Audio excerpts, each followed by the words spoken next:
Pendant des années, elle a été la femme de l'ombre, l'architecte invisible de son succès. Une présence silencieuse à chaque gala, la plume anonyme de ses discours, le témoin muet de ses triomphes. Julien Chevalier, désormais un magnate des affaires, fit son entrée au gala au bras de sa jeune maîtresse, captant tous les regards et les flashs des photographes. Mais lorsqu'Hélène Dubois est apparue, visiblement enceinte et au bras d'un homme que Julien pensait avoir rayé de sa vie, un silence glacial s'est abattu sur le salon. Parce que parfois, les personnes que l'on s'efforce d'effacer reviennent avec une lumière si éclatante qu'elle en devient aveuglante. Le gala de charité de la Fondation Renaissance était l'événement le plus prisé de l'année. Une parade d'ego, de fortune et d'ambition politique où l'élite s'auto-congratulait. Au sommet du grand escalier du Grand Palais, Julien Chevalier apparut aux côtés de Camille Laurent, la nouvelle coqueluche des pages mondaines. Il portait un smoking sur mesure, elle, une robe argentée qui scintillait comme une vengeance. Les flashs crépitaient en rafales, toast, rire, pause. Tout semblait sous contrôle, jusqu'à ce qu'un murmure fende la salle. La porte d'entrée s'ouvrit lentement, révélant Hélène, enceinte. Dans une robe bleu canard, les cheveux relevés avec assurance, l'expression calme, mais inflexible, et à ses côtés, Mathieu Moreau, l'homme que Julien avait humilié des années auparavant, en direct à la télévision, lors d'une conférence de presse. Le sourire de Julien s'évanouit, sa main trembla, sa flûte de champagne tomba, et le son du cristal se brisant sur le marbre résonna plus fort que n'importe quel discours qu'il ait jamais prononcé. Avant d'être la femme capable de figer tout un salon, Hélène Dubois était l'ombre bienveillante d'un empire en construction. C'était une professeure d'histoire primée, passionnée par les musées, les bouquinistes et l'odeur du café-filtre. Quand elle rencontra Julien Chevalier, il n'était qu'un organisateur d'événements de seconde zone, croulant sous les dettes, mais plein de charme et d'idées démesurées. Elle vit en lui non pas ce qu'il était, mais tout ce qu'il pouvait devenir. Et elle décida de rester. Au début, il partageait un studio avec des fuites au plafond et des plans insensés. Hélène corrigeait des copies pendant que Julien montait des projets sur la table de la cuisine. C'est elle qui gérait les budgets, s'occupait de la trésorerie, révisait et réécrivait ses discours. Personne ne la voyait, mais sans elle, rien ne fonctionnait. Peu à peu, le succès arriva. D'abord les invitations pour de plus grands événements, puis les contrats avec des politiciens, des investisseurs, des marques de luxe. Julien devint l'homme qui réinvente le glamour à la française. Hélène devint la femme qui ajustait sa cravate juste avant que les caméras ne s'allument. Pendant longtemps, cela ne la dérangea pas. Elle voulait construire quelque chose à deux, aider, contribuer, être là. Elle n'avait jamais convoité les projecteurs, mais elle voulait qu'on se souvienne d'elle, sauf qu'à mesure que sa renommée grandissait, son espace à elle rétrécissait. Les questions qu'il lui posait autrefois disparurent. Leurs conversations se transformèrent en rapports d'activité. Les nuits blanches n'étaient plus partagées. Elles dormaient seules dans leur grand lit, jusqu'à ce qu'un jour, le test de grossesse soit positif. Hélène s'assit par terre dans la salle de bain et pleura. D'émotion, de peur, d'espoir. Elle réfléchit à la manière de le lui annoncer, répéta devant le miroir. Elle acheta un cadre avec la phrase « Notre commencement » et y plaça l'échographie. Julien rentra tard cette nuit-là, épuisé, impatient. Elle tenta de sourire, lui montra le cadre. Il le regarda 2 secondes, força un sourire et dit « Tu es sûr que c'est le bon moment ?» Elle répondit que oui, les yeux humides. Il ne toucha pas son ventre, ni le cadre, ni elle. Les jours suivants, il se mit à dormir au bureau pour ne pas déranger. Les dîners disparurent, les messages devinrent des silences. Hélène voulait croire que c'était le choc, qu'il redeviendrait bientôt cet homme aux idées folles et aux regards brillants. Mais là, à cet instant où il détourna les yeux de la vie qui grandissait en elle, quelque chose se brisa, et la douleur commença. Hélène n'avait jamais rêvé de célébrité, encore moins de fortune. Son rêve était plus simple, et pour cette raison même, plus difficile à atteindre. Elle voulait un foyer, Pas une maison de magazine avec des panneaux LED et des escaliers en colimaçon, mais un espace où l'on pourrait respirer sans crainte. Un coin de table avec des tasses ébréchées, l'odeur du pain chaud et des voix basses le matin. Elle voulait élever un enfant dans un monde où l'amour ne serait pas un événement, mais une habitude, où les gens ne feraient pas semblant d'être présents pour paraître meilleurs, mais seraient là, vraiment, entièrement. Depuis l'enfance, Hélène conservait un carnet rempli de cartes dessinées à la main. Elle l'appelait « lieu pour commencer ». C'étaient des idées de maison, d'école, de bibliothèque. Elle rêvait d'enseigner un jour dans un endroit où les murs auraient d'immenses fenêtres et où les enfants pourraient s'asseoir par terre sans crainte d'être réprimandés. Mais quand elle rencontra Julien, ses plans s'adaptèrent. Il parlait d'être le plus grand, le plus mémorable, l'inoubliable. Hélène croyait pouvoir être son équilibre. Pendant qu'il regardait les projecteurs, elle s'occupait des coulisses. Non par soumission, mais par partenariat. Elle croyait que l'amour, c'était ça, se partager le devant de la scène. Quand elle tomba enceinte, elle imagina que ce serait leur point de retrouvailles. Que le bébé obligerait Julien à ralentir, à se souvenir de ce qui comptait vraiment. Elle fantasma sur des nuits où il toucherait son ventre, en demandant si le bébé avait donné un coup. Elle les imagina choisissant des prénoms ensemble, riant de combinaisons absurdes, achetant un berceau à 4 mains. La première semaine, elle commença un journal de grossesse. « Aujourd'hui, j'ai découvert que tu étais là », écrivit-elle d'une écriture délicate. Elle nota le jour de sa première nausée, de sa première échographie. Elle conservait les documents avec soin, décorait les coins avec des coupures de magazines. Ce n'était pour le montrer à personne. C'était une tentative d'éterniser tout ce que Julien ne voyait pas. Elle essaya de l'inclure. Elle lui envoyait des SMS avec des nouvelles, des photos des examens, des images de petits vêtements qu'elle trouvait mignons. Elle recevait des réponses laconiques, un emoji, un « vu », parfois rien. À la 3e consultation, l'obstétricien demanda si le père viendrait la prochaine fois. Elle mentit en disant qu'il voyageait beaucoup. Elle sourit, comme pour s'excuser d'être seule. Pourtant, Hélène n'abandonnait pas. Au lieu de la colère, elle cherchait des excuses. Il est surchargé. C'est la peur d'être père. Ça va passer. L'amour lui faisait ça.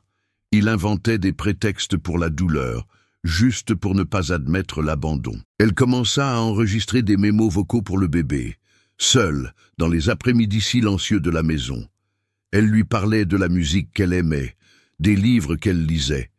Elle disait qu'elle espérait qu'il ou elle serait libre de ressentir tout ce qu'il faudrait ressentir, que pleurer était permis, que le monde, bien que dur, avait aussi de la douceur. Pendant que Julien voyageait pour des rendez-vous stratégiques, elle compilait un dossier d'inspiration pour la chambre du bébé. Il y avait des références de mobiles artisanaux, de peintures à l'aquarelle, de phrases en bois avec des mots comme « cocon » et « racine ». Elle ne voulait pas d'ostentation. Elle voulait de la mémoire. Mais le souvenir le plus récent de son mariage était le silence, le poids de ses pas rentrant tard, l'odeur d'un parfum qui n'était pas le sien, les excuses mal formulées, les yeux qui évitaient son regard. Un soir, elle prépara un dîner spécial, un risotto aux champignons, son préféré. Elle alluma des bougies. Elle posa la dernière échographie sur la table, à côté de 2 couverts en argent. Il arriva 1 heure plus tard, sans faim, sans temps. Elle fit semblant de ne pas s'en soucier. Elle rangea le risotto au réfrigérateur, l'échographie dans un tiroir et son sourire dans sa poche. Et pourtant, cette même nuit, avant de s'endormir, elle écrivit dans son journal « Aujourd'hui, tu as 12 semaines. Ton cœur bat vite. Le mien, on dirait parfois qu'il s'est arrêté. Mais je te promets que je prendrai soin de toi avec tout ce qu'il me reste. » Car au fond, Hélène ne voulait pas que Julien revienne. Elle désirait quelque chose de bien plus profond. Être vue, être entendue, être une présence et non une ombre. Et que son enfant grandisse là où l'amour était un foyer, pas une façade. Ce qui avait commencé comme un silence inconfortable devint une routine. Julien partait désormais avant le lever du soleil et revenait après minuit. Il ne prévenait pas, n'expliquait pas. Quand Hélène lui demandait si tout allait bien, il répondait par un « Je suis juste fatigué » et s'enfermait dans son bureau. La maison devint trop grande, trop vide, glaciale. Ses vêtements se mirent à sentir un parfum qu'elle n'utilisait pas. Ses chemises, autrefois froissées à la hâte, revenaient pliées avec soin. Dans sa poche, la carte d'un restaurant qu'elle ne connaissait pas. Hélène voulait croire que c'était de la paranoïa, que c'était juste la grossesse qui la rendait plus sensible.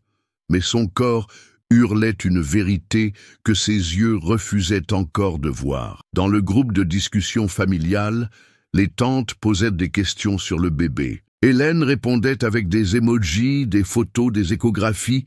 Julien se contentait de lire les messages. Elle commença à avoir honte, pas pour elle, mais de devoir faire semblant que tout allait bien. Elle achetait des livres de prénoms, regardait des vidéos sur la maternité, écrivait dans son journal comme si le père était présent, même si ce n'était que sur le papier. C'était sa façon de maintenir le fantasme en vie.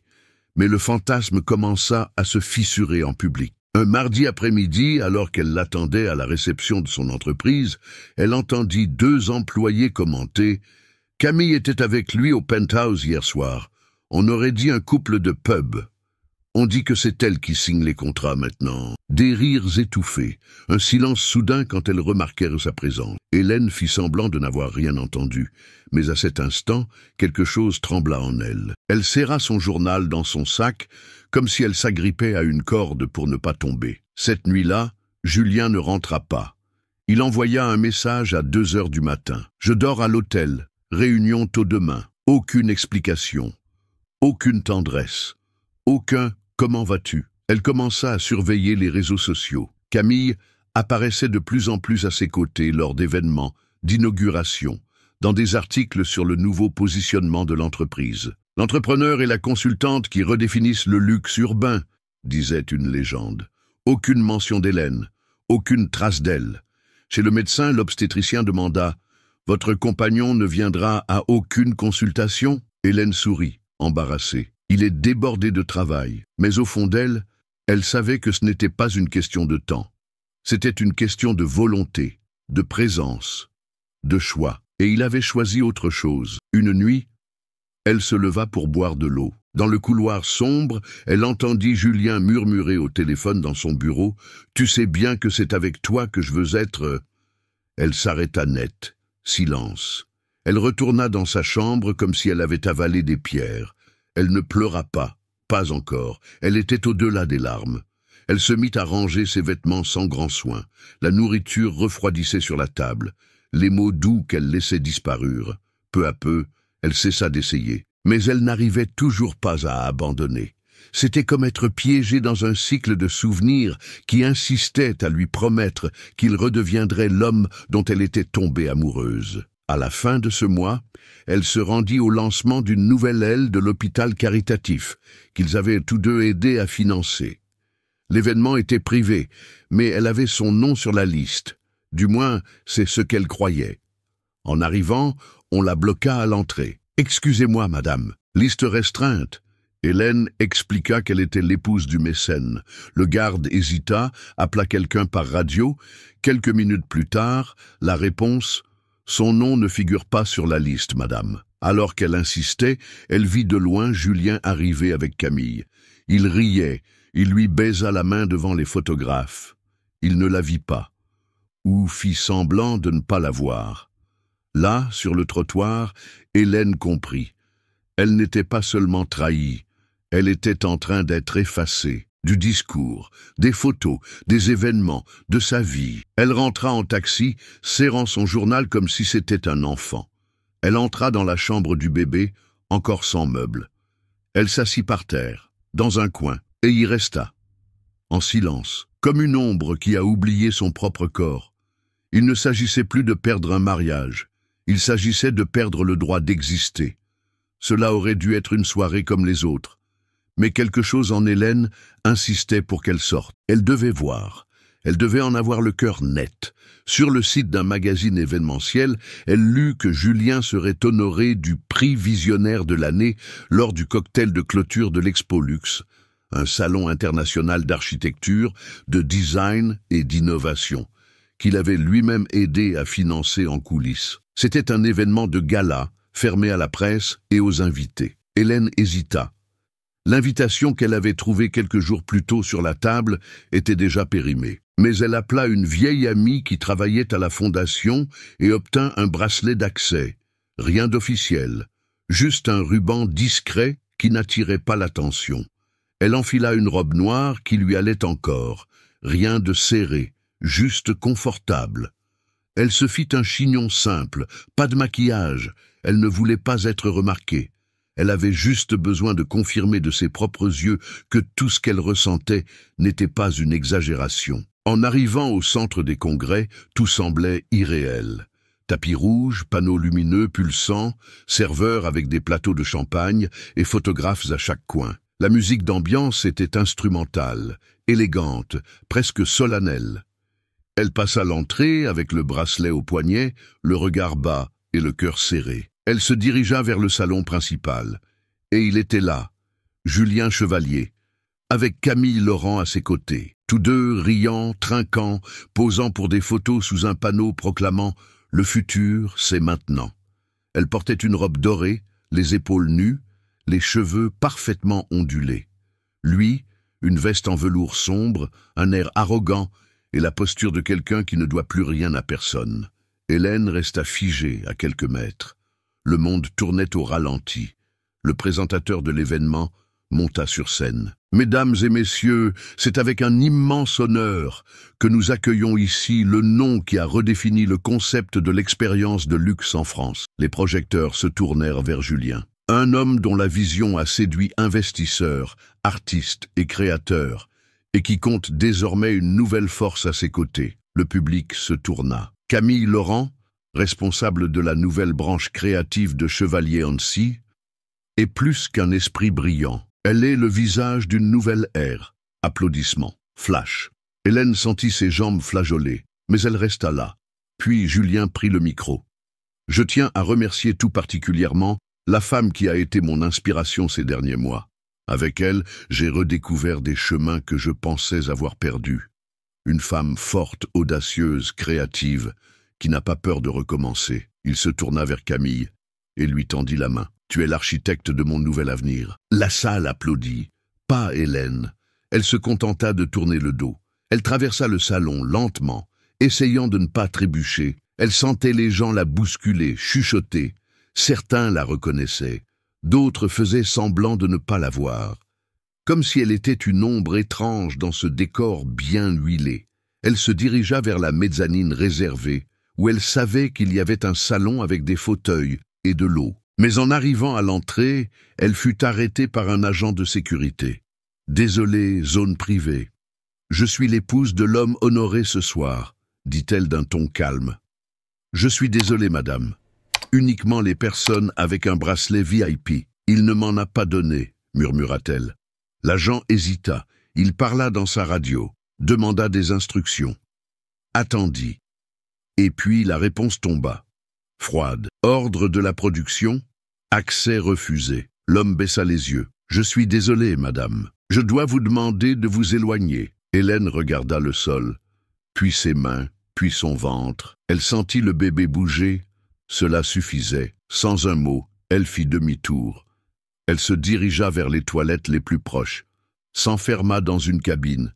Et là, assise sur le couvercle des toilettes, les mains pressées contre son visage, elle pleura. Pas comme quelqu'un qui est pris par surprise, mais comme quelqu'un qui accepte enfin l'évidence. Elle avait été effacée, remplacée, effacée du discours, des photos, de la scène, de sa vie, avec méthode, avec stratégie, avec froideur. Et dans ces toilettes éclairées par des lumières trop blanches, elle comprit. Ce n'était pas seulement la présence de Camille qui faisait mal. C'était sa propre absence qui criait. Elle quitta l'événement par les portes de service. Personne ne le remarqua. Personne ne l'appela. Elle commanda un VTC, monta sans échanger un mot avec le chauffeur. La ville défilait à travers la vitre comme un reflet flou. En arrivant chez elle, elle alla directement dans la chambre du bébé. La pièce n'était encore qu'une promesse. Des cartons fermés, des murs sans couleur, des meubles démontés. Elle s'assit par terre, adossée au mur.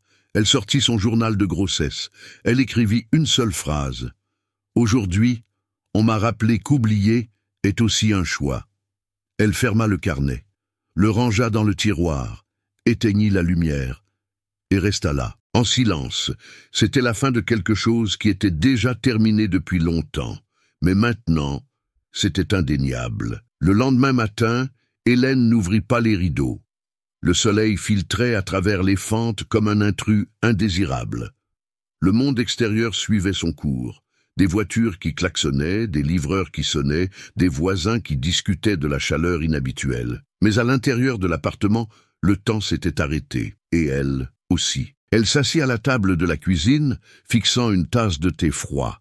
Elle ne se souvenait pas si elle avait déjà mis du sucre, ou même si elle avait fait chauffer l'eau. Son corps bougeait par inertie, mais son esprit était ailleurs, encore figé dans ce salon, entre les rires étouffés et la voix de Julien qualifiant sa maîtresse d'architecte de son avenir. Elle se repassa la phrase mentalement, comme pour tâter une blessure et vérifier qu'elle faisait toujours mal. Et elle faisait mal. Sur les réseaux sociaux, les photos circulaient déjà. Camille, souriant sous des angles parfaits, Julien le bras autour de sa taille, tous deux trinquant sous le panneau lumineux. Les commentaires étaient euphoriques. Le couple de l'année. Le nouveau visage du luxe. Quelle alchimie! Aucune mention de la femme qui avait partagé avec lui les jours les plus sombres, les plus difficiles, les plus humains. Hélène essaya d'écrire dans son journal de grossesse, mais sa main trembla. Rien ne sortait, ni un mot, ni une larme, juste le silence, un silence lourd, chaud, dense. Elle se mit à éviter les miroirs, non pas parce qu'elle n'aimait pas ce qu'elle voyait, mais parce qu'elle ne se reconnaissait pas. Ses yeux étaient cernés, sa peau terne, ses cheveux attachés par paresse, son ventre grossissait, mais c'était comme s'il grossissait à l'intérieur de quelqu'un d'autre. Dans le groupe de discussion de ses amis de fac, les messages restaient sans réponse. Dans celui de la famille, les questions devenaient gênantes. Julien va organiser une baby shower. Vous avez déjà pensé au prénom et la décoration de la chambre? Elle laissait simplement les icônes bleues marquer son absence. Un après-midi, elle décida d'ouvrir la boîte de vieilles photos. Elle trouva des images des premiers événements qu'elle avait aidé Julien à organiser. Des mariages, dans de petites salles, des fêtes de charité, des anniversaires de 15 ans, dans des clubs de quartier. Elle, à l'arrière-plan, toujours avec un presse-papier ou un plateau à la main. Jamais au centre, mais toujours présente. Elle serra une des photos si fort qu'elle faillit la déchirer. C'était comme si, là, existait encore quelqu'un qui y croyait. Mais maintenant, il ne restait même plus de place pour croire en elle-même. À la consultation suivante, l'obstétricien demanda « Vous vous alimentez bien ?» Elle haussa les épaules. « Je crois que oui. Votre bébé est en bonne santé, mais vous devez aussi prendre soin de vous. » Elle hocha la tête, mais elle savait que ce n'était pas son corps qui était faible, c'était son moral. En sortant de la clinique, elle tomba sur une ancienne camarade de lycée. « Oh, Hélène, tu es enceinte ?» Elle sourit sans montrer les dents. « Oui. Et Julien, il doit être fou de joie, non ?» Silence. « Oui, quelque chose comme ça. » Elle continua son chemin. La camarade resta en arrière, et elle réalisa qu'elle s'était habituée à mentir avec le sourire. Pendant des jours, elle ne quitta pas la maison. Elle annula ses rendez-vous. Elle décommanda la séance photo de grossesse qu'elle avait prévue pour son 6e mois. Elle cessa de répondre aux messages. Le monde continuait de tourner.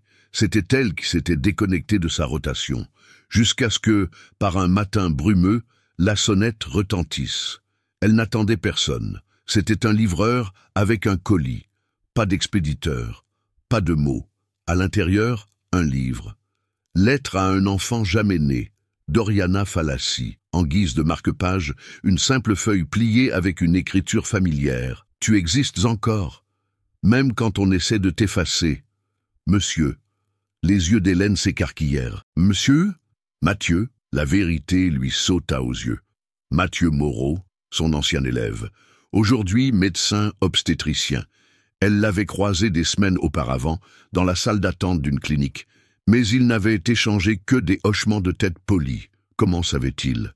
Elle s'assit sur le canapé, serrant le livre contre elle. Elle ne pleura pas, mais pour la première fois depuis des jours, elle ressentit autre chose que de la douleur. Elle ressentit un souvenir. Elle se souvint de la salle 103 du lycée public où elle enseignait. Mathieu était l'élève du fond, silencieux, curieux, ses cahiers toujours remplis au-delà du nécessaire. Un jour, elle avait écrit sur sa copie « Vous voyez le monde avec plus de profondeur que vous ne l'imaginez. Ne laissez personne vous convaincre du contraire. » Peut-être ne faisait-il que lui rendre l'appareil. Cette nuit-là, elle feuilleta le livre pendant des heures. Ce n'était pas une lecture légère. Mais c'était vrai, et cela suffisait. Elle recommença à manger, doucement, une pomme, une tartine beurrée, des choses simples qui ne demandaient pas d'effort. Elle se mit à écouter de la musique instrumentale en fond sonore. Puis, elle ouvrit les fenêtres. Elle ne se sentait pas bien, mais elle commençait à bouger, et le mouvement était le premier signe de vie. Un vendredi, elle prit une feuille de papier et dessina le contour d'une plante. C'était tordu, incomplet, mais c'était un début. Elle ne répondit à personne, n'appela pas Julien, n'écrivit pas dans son journal, mais elle regarda la chambre vide et, pour la première fois, elle imagina des couleurs. La douleur était toujours là, mais maintenant, quelque chose commençait aussi à germer. Avez-vous déjà dû faire semblant d'aller bien, juste pour n'inquiéter personne? Avez-vous déjà souri alors que tout en vous s'effondrait en silence? Si vous avez déjà ressenti ça, commentez juste par un « oui ». C'est simple, mais ça me montre que vous êtes là, que cette histoire vous a touché. Je lis tous les commentaires, vraiment, et je réponds à chacun avec le cœur. Le samedi matin, Hélène fut réveillée par la sonnette insistante. Elle regarda l'horloge. 9h04. Elle n'attendait personne. Elle se leva lentement, les pieds encore lourds d'une nuit agitée.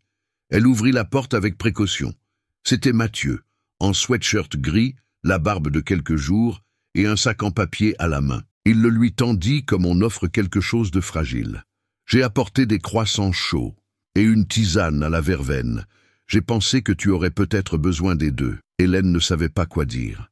Elle resta là, immobile, essayant de se souvenir de la dernière fois que quelqu'un lui avait apporté quelque chose, sans rien vouloir en retour. « Je peux entrer juste pour les laisser ?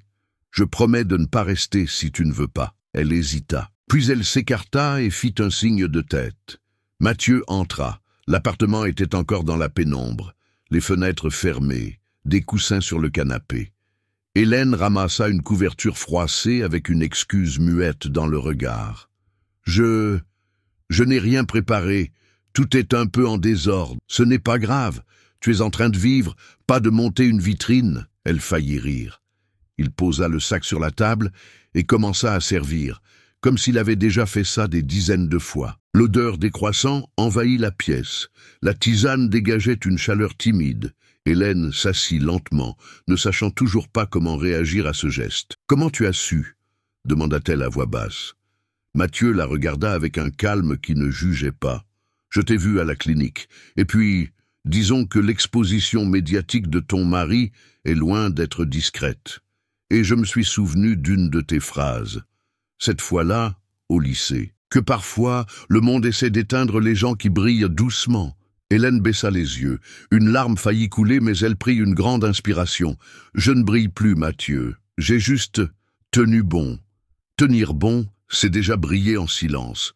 Et parfois, c'est la seule façon de rester allumé. » Ils restèrent silencieux, burent la tisane, partagèrent les croissants. Ils ne parlèrent ni de Julien, ni de Camille, ni de l'humiliation. Ils parlèrent de plantes, d'un projet d'architecture sociale que Mathieu soutenait, un espace pour accueillir des femmes enceintes à faible revenu, avec des ateliers, un réseau de soutien et un suivi prénatal humanisé. Il dit qu'ils avaient besoin de quelqu'un pour organiser les activités éducatives, et il avait pensé à elle. « Tu as toujours eu ce don de rappeler aux gens qui ils sont. » Hélène sourit. Pour la première fois, avec les yeux. « Je ne sais pas si je sais encore enseigner. Tu n'as jamais arrêté. Tu n'as juste pas réalisé que tu continuais à enseigner comment survivre. » Le lendemain, elle se rendit au centre. Un ancien entrepôt près du canal Saint-Martin, restauré avec soin par des bénévoles. Là, elle rencontra d'autres femmes. certaines avec un ventre plus rond, d'autres avec des histoires plus petites, mais toutes avec des yeux qui portaient la fatigue et le désir de recommencer.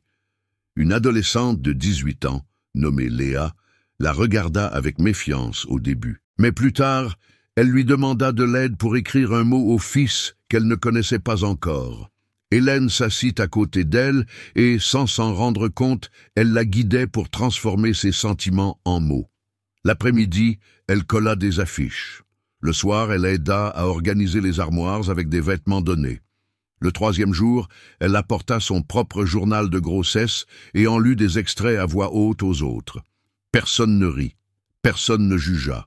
Certaines pleurèrent, et Hélène pleura avec elle, mais c'était un autre type de larmes, des larmes d'identification, d'appartenance, d'échange. Sur le chemin du retour, assise dans le bus, elle regarda la ville par la fenêtre et pensa « Je ne suis pas un débris, je suis une racine ». Elle commença à y aller 2 fois par semaine, puis 3. Elle se mit à se réveiller plus tôt, à trier des vêtements à donner, à appeler d'anciens contacts pour chercher du soutien. Elle établit une liste d'idées d'ateliers, alphabétisation pour les mères, contes pour enfants, cercle de parole. Mathieu observait tout à une distance respectueuse. Il n'envahissait jamais son espace, ne suggérait jamais trop. Mais il était là. À la fin de la 2e semaine, il laissa une enveloppe sur la table. À l'intérieur, le croquis d'une salle de lecture adaptée aux mères avec des bébés. « Si tu acceptes, c'est à toi. » Hélène tint le papier avec précaution. « Et comme on tient une chance. Tu me fais confiance comme ça, si facilement. Tu as sauvé des vies avec des mots quand personne ne regardait. Maintenant, tu as juste besoin de t'en souvenir. » Cette nuit-là, elle rentra chez elle, ouvrit la fenêtre du salon et laissa entrer le vent. Pour la première fois depuis des mois, les bruits de la rue ne la dérangèrent pas. Elle était vivante. Et ça faisait du bruit. Elle prit la robe qu'elle aurait portée à la baby shower qui n'a jamais eu lieu. La repassa, la plia soigneusement et la rangea dans une boîte avec une étiquette « Pour quand je voudrais célébrer ». Dans la chambre du bébé, elle suspendit un mobile avec des figurines en papier coloré. Elle mit une plante sur le rebord de la fenêtre. Et avant de s'endormir, elle écrivit dans son journal « Aujourd'hui, j'ai senti que je suis faite de quelque chose que l'abandon ne détruit pas. Je ne suis pas un tesson. Je suis une terre fertile. » Ce n'était que le début. Mais maintenant, il y avait un chemin. Les premiers jours furent comme marcher pieds nus sur du verre brisé. Hélène réapprenait à exister en dehors du rôle d'épouse. Non pas parce qu'elle avait cessé d'aimer, mais parce qu'elle avait dû comprendre qu'aimer quelqu'un ne justifie pas d'être oublié. La douleur était encore présente, surtout les dimanches matins, lorsque l'absence de Julien était plus bruyante que n'importe quelle dispute. Il n'appelait pas, n'envoyait pas de messages. Mais cela ne la surprenait plus. Cela la blessait simplement d'une manière différente. Au projet social, elle arrivait tôt, rangeait les armoires, répondait aux emails, préparait les salles d'atelier. Tout se faisait encore à pas lents, le corps fatigué et le cœur méfiant envers son propre espoir. Mais chaque merci qu'elle recevait des autres femmes, chaque étreinte spontanée, chaque mot laissé par une anonyme, tout cela recollait un nouveau morceau d'elle. Léa, la jeune de 18 ans, se mit à la suivre comme son ombre, toujours avec des questions, des doutes, une soif d'apprendre absurde. Hélène riait de son ton impertinent, mais se voyait aussi en elle, essayant de prouver sa valeur dans un monde qui vous étiquette trop vite. Mathieu restait présent, sans envahir, sans se presser. Parfois, il apportait du café, d'autres fois un livre avec une dédicace, et presque toujours un silence confortable. « Comment fais-tu pour ne pas me mettre la pression ?» lui demanda-t-elle un après-midi. « Parce que le véritable amour ne pousse pas, il attend. » Hélène déglutit. C'était étrange d'entendre le mot « amour » en dehors du contexte de la douleur. Un jour, en révisant un projet pour la nouvelle salle d'accueil, l'une des bénévoles, une femme plus âgée, aux cheveux grisonnants et à la voix ferme, se tourna vers elle et dit « Vous avez quelque chose dans le regard qui nous fait croire que ça va aller, même quand vous ne savez pas comment. » Elle ne sut quoi répondre. Elle se contenta de sourire, mais à l'intérieur, une partie d'elle se redressait.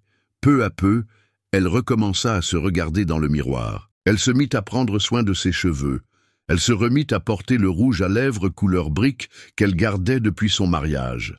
Rien pour impressionner, juste pour se rappeler qu'elle était toujours là.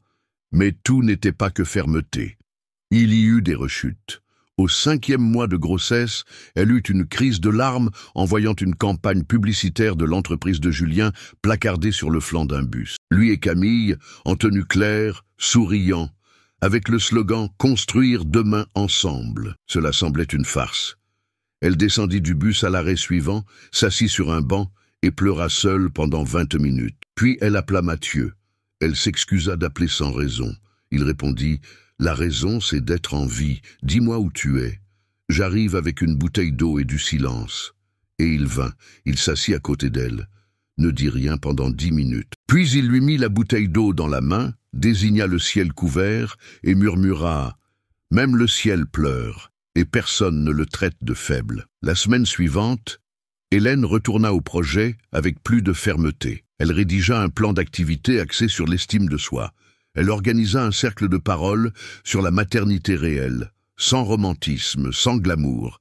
Elle parla de la peur de ne pas être à la hauteur, de la solitude, de la culpabilité qu'elle ressentait lorsqu'elle était en colère. Les femmes se livrèrent, larmes collectives, rires timides.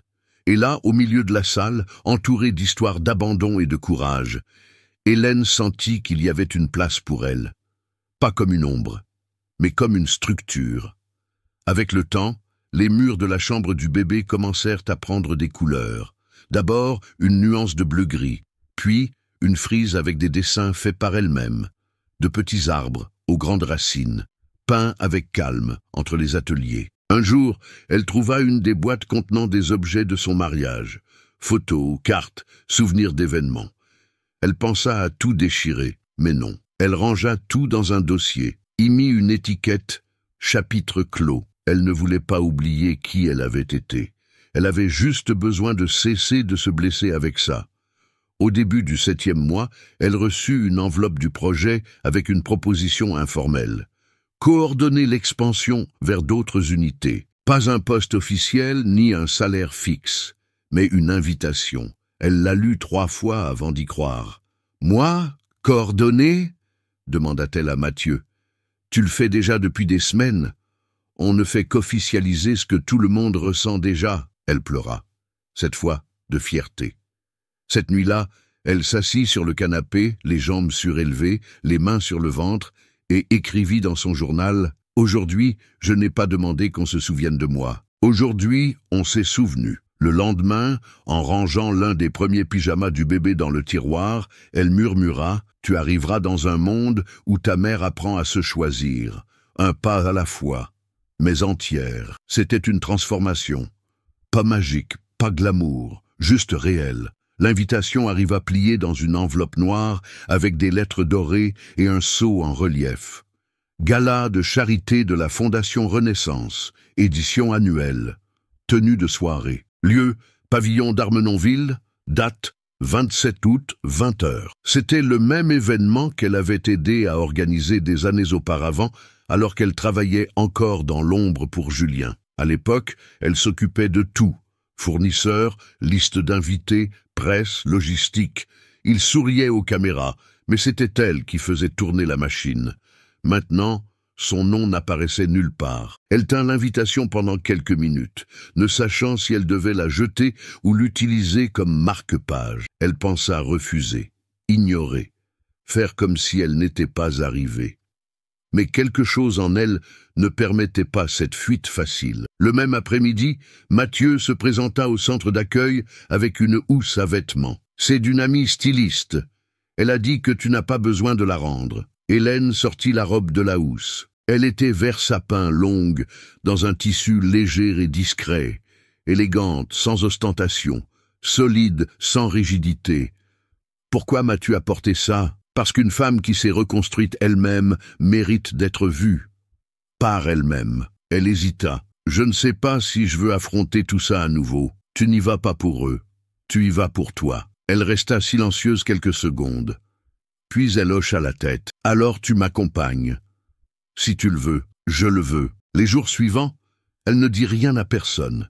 Elle se contenta de se vernir les ongles avec calme, de se couper les cheveux, de choisir un collier en pierre que sa mère lui avait offert. Elle prépara des chaussures confortables, une paire de petites boucles d'oreilles.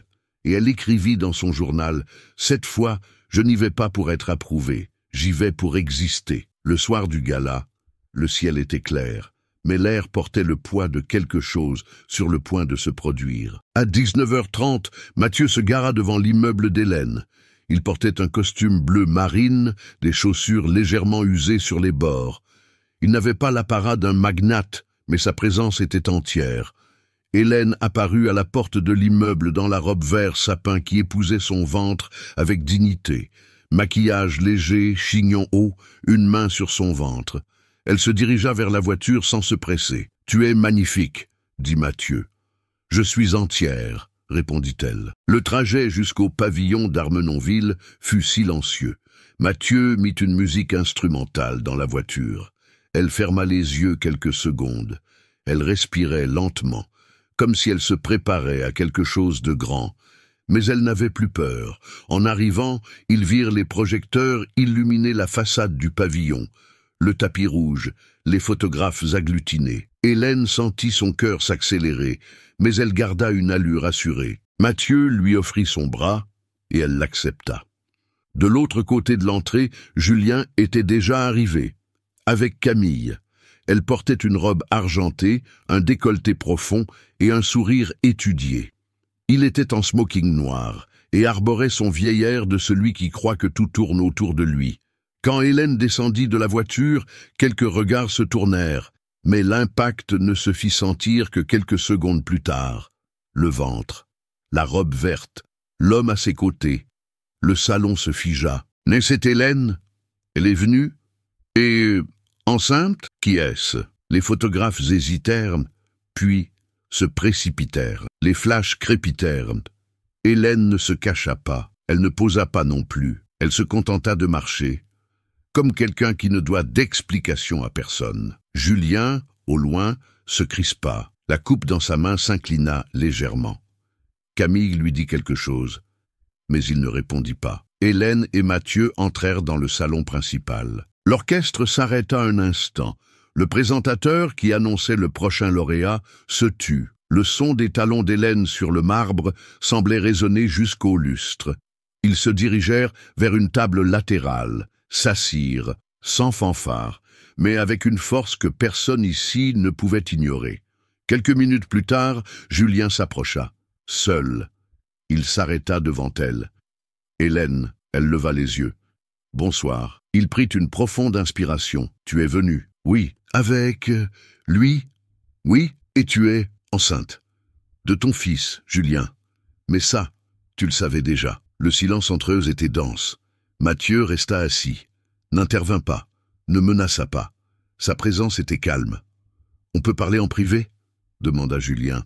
Hélène acquiesça. Ils se rendirent dans l'un des couloirs latéraux du salon, sous une lumière plus douce. Elle s'adossa au mur. Il paraissait plus petit maintenant, plus petit que son costume, plus petit que son nom. « Hélène, je sais que j'ai fait une erreur. »« Non, tu as fait un choix. » Il tenta d'argumenter, mais elle leva la main. « Je ne suis pas ici pour entendre des justifications.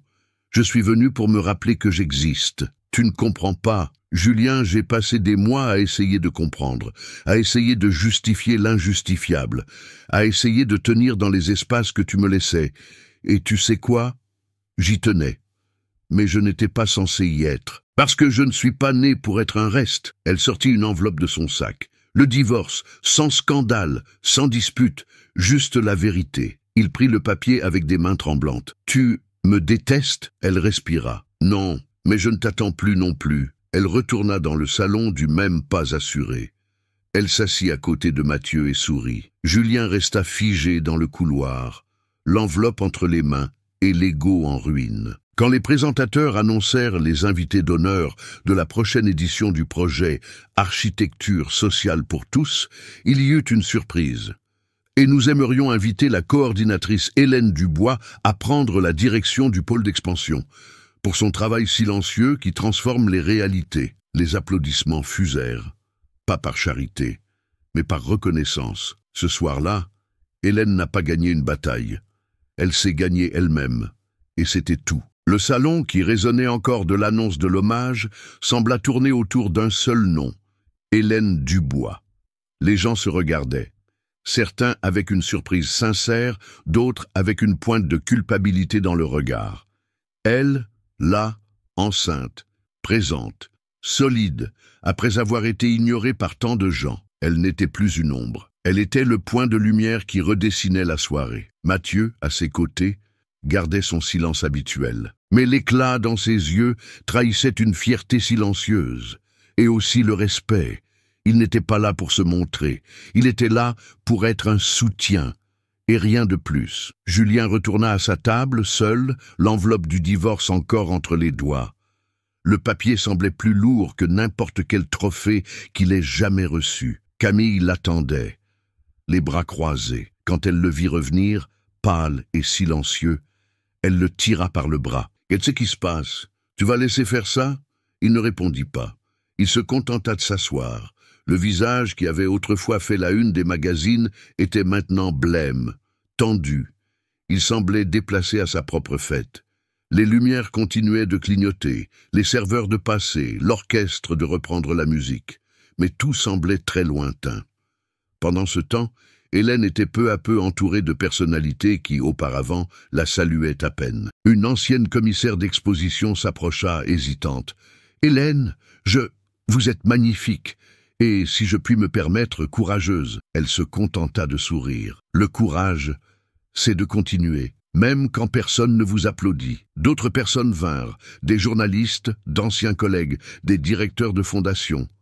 Non par pitié, mais parce qu'ils réalisaient, trop tard, qu'ils avaient toujours su qui elle était. Ils avaient simplement choisi de ne pas voir. Les réseaux sociaux commencèrent à s'enflammer. Hélène Dubois réapparaît et réduit au silence le gala de charité avec présence et élégance. L'ex-femme de Julien Chevalier honorée pour son travail social, elle crée l'émotion. Qui est Mathieu Moreau, l'homme aux côtés de la femme qui renaît en public? De l'autre côté du salon, Camille se sentait mal à l'aise. Elle tirait sur la bretelle de sa robe, arrangeait ses cheveux, forçait des sourires. Mais plus personne ne demandait de photos. Plus personne ne l'appelait la nouvelle muse du luxe. C'était comme si la salle s'était tournée dans une autre direction. Une qu'elle ne contrôlait pas. « Tu vas faire quelque chose ?» demanda-t-elle à Julien entre ses dents. Il la regarda avec un regard vide. « C'est déjà fait. » À la table d'Hélène, quelqu'un suggéra une photo de groupe avec les autres lauréats. Un photographe officiel s'approcha. Elle hésita, mais accepta. Mathieu se leva discrètement sur le côté, mais fut tiré par l'une des organisatrices. « Vous aussi. On ne peut pas raconter cette histoire sans vous. » Le déclic se fit entendre.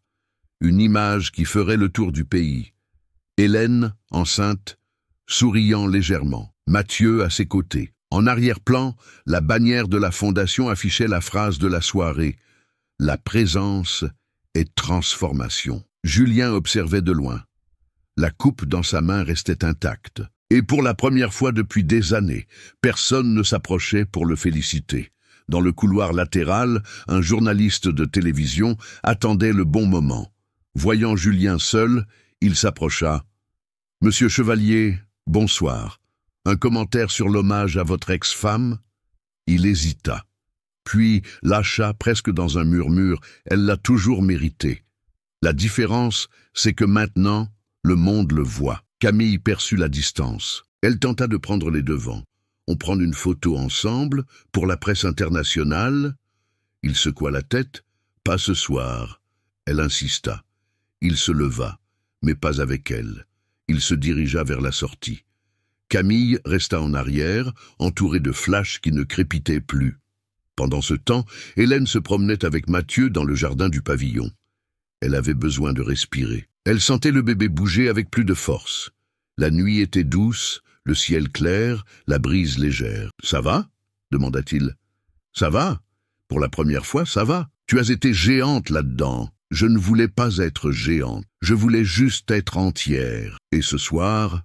je l'ai été. » Ils s'assirent sur un banc de pierre près d'une fontaine. Hélène posa les mains sur son ventre. « Tu sais ce qui est le plus fou. » « Quoi ? C'est que je pensais que je n'existais que si quelqu'un me voyait. Et maintenant, je réalise que j'ai existé tout le temps. C'est eux qui regardaient dans la mauvaise direction. À l'intérieur, l'orchestre jouait un boléro. Mais cela semblait être un autre salon, une autre histoire. Julien, maintenant sur le parking, refusait les interviews. Il marchait à pas lents, tenant l'enveloppe qu'Hélène lui avait remise. Pour la première fois, il semblait plus petit que son image, non par humiliation publique, mais par confrontation intime. Parce que même les plus vaniteux savent, quelque part au fond d'eux, quand ils ont perdu quelque chose qui ne se rachète pas. À l'intérieur du salon, le président de la fondation montait sur scène pour clore l'événement. Et avant de terminer, je voudrais remercier la docteure Hélène Dubois. Son travail au sein du projet Racines accueillantes nous montre qu'il est possible de transformer des vies sans avoir besoin de briller sur scène, juste avec une présence réelle. De longs applaudissements, certains émus. Hélène, dans le jardin, l'entendit de loin, sourit, non par vanité, mais par sentiment d'appartenance. Quand ils retournèrent dans le salon pour prendre congé, quelques femmes s'approchèrent, les yeux humides. « Merci de nous rappeler que ce n'est pas une honte de recommencer. Vous avez donné une voix à beaucoup de gens qui pensaient n'être bons qu'à rester en coulisses. » Hélène les serra toutes dans ses bras, vraiment, sans se presser. À la sortie, elle fut applaudie par un petit groupe. Rien de préparé, rien de grandiose, juste sincère. De l'autre côté du salon, Camille regardait tout, silencieuse. La robe, autrefois si brillante, semblait maintenant porter le poids de quelque chose qui ne lui allait plus. L'une des journalistes s'approcha d'elle. « Souhaitez-vous commenter la présence d'Hélène ici ce soir ?» Elle ne répondit pas. Elle se contenta de détourner le regard. Parce que dans ce salon, Hélène était le nom du moment. Mais pas pour un scandale. Pour sa force, pour sa structure, pour sa dignité silencieuse. Dans la dernière heure du bal, alors que les invités prenaient congé, Hélène passa devant une employée qui tenait un bouquet de fleurs oubliées. « Vous voulez le prendre ?» demanda la jeune femme. Elle accepta, non pour le symbolisme, mais parce que les fleurs, même esselées, sont toujours de la beauté. Mathieu ouvrit la portière de la voiture. Elle y entra lentement, ajustant sa robe et son ventre. Et quand elle regarda par la fenêtre, voyant le pavillon s'éloigner, elle pensa « Cette fois, je suis partie entière. » Pendant longtemps, Hélène avait cru que l'amour était une question de permanence, que ceux qui restent aiment, qu'insister était une preuve de courage et supporter un signe de maturité. Elle apprit avec le temps, et avec la douleur, que toute permanence n'est pas de l'affection. Parfois, c'est de la lâcheté déguisée en engagement. C'est la peur de rompre, la peur du vide, la peur de recommencer. Et tandis qu'elle essayait de soutenir seule ce qui aurait dû être un foyer, elle se rendit compte qu'elle s'abandonnait aussi elle-même. L'absence de Julien commença comme un détail, une conversation reportée, un contact qui ne venait pas, un message lu et non répondu. De petits signes qu'elle choisissait d'ignorer pour maintenir debout la structure qu'ils avaient construite ensemble. Sauf que la structure, découvrit-elle, s'effondrait depuis longtemps. Et pire que d'être trahi par quelqu'un, c'était d'être trahi par soi-même, en faisant semblant de ne pas voir. Elle accepta moins que ce qu'elle méritait parce qu'elle croyait que l'amour était fait de sacrifices, qu'il suffisait de tenir bon, de supporter encore un peu, d'attendre la prochaine phase. Mais le temps ne ramena pas l'homme dont elle était tombée amoureuse. Le temps ne fit que révéler qu'elle était seule depuis bien plus longtemps qu'elle ne l'admettait. Et quand elle affronta enfin le vide, elle réalisa qu'il n'y avait qu'une seule issue, se reconstruire, pas par vengeance, pas pour lui prouver quelque chose, mais parce que son enfant méritait de naître dans un monde où sa mère connaissait sa propre valeur. La grande leçon n'est pas venue le jour du gala, ni dans les applaudissements, ni dans les hommages. Elle est venue dans les silences qu'elle a finalement comblés de sa présence.